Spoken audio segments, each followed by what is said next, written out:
Are you confused about when to use hyphens, dashes, or minus signs? Many people are. Some are even unaware that there is a difference. Take a look at this list of symbols. Some of the differences are subtle, but you can see that they do differ in length and in the spaces before and after them. Using the appropriate symbol shows that you are a knowledgeable and careful writer. Correct symbol use also avoids misunderstandings of what you're trying to say. Learning how to properly use hyphens, dashes, and minus signs is not difficult. In this video, I'll go through the list and show you how to create each symbol and when to use it. Let's first consider the hyphen, which is used to join words. For example, in a compound modifier such as sea level rise or how-to book, with certain prefixes such as un-American, and numbers that are spelled out such as 21. Note that compound modifiers require a hyphen only when they precede the noun they modify, not when they follow the noun. The well-known researcher needs a hyphen, whereas the researcher is well-known does not. Also, a compound modifier does not need a hyphen when it contains an adverb ending in ly.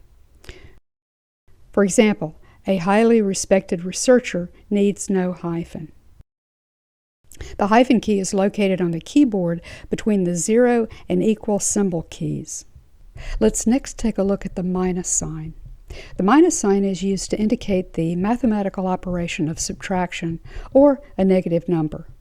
The minus symbol is longer than a hyphen and similar in length and height to the plus and equal sign symbols. You can see the minus sign in the upper equation is slightly longer than a hyphen. In word processing programs, you can find the minus sign in the emoji and symbol browser. Or on a Mac, use keyboard shortcut Control-Command-Space to open the emoji and symbol browser and type in minus. Hover over the symbols to see the name. This one is the minus sign. Select it to insert. Now let's look at dashes, which are longer than hyphens and used to indicate a range or a pause in a sentence.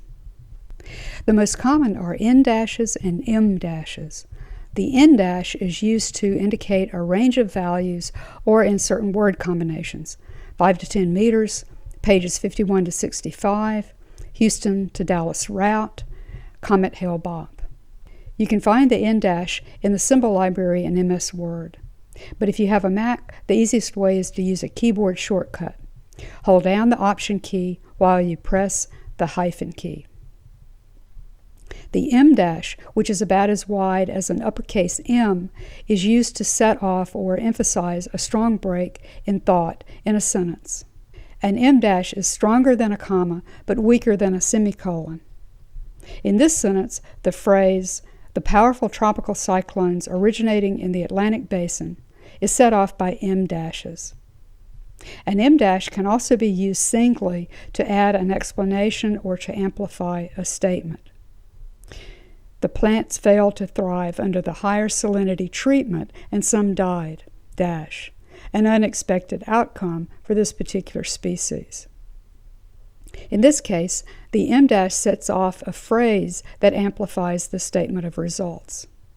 If you use a hyphen instead of an M dash, you will confuse readers and make your writing look unprofessional. The M dash is created on a Mac by using Shift-Option with the hyphen key. Or you can find it in the symbol library in MS Word. Use the drop-down menu under Insert and select Advanced Symbols. Select Special Characters, and now you can see the M dash and the N dash. Click Insert, and the dash is inserted into your Word document.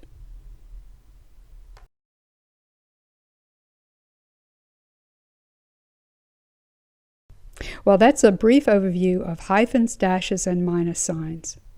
Avoid confusion in your scientific writing by selecting the appropriate symbol. And you may want to check out my other videos that talk about writing mistakes to avoid.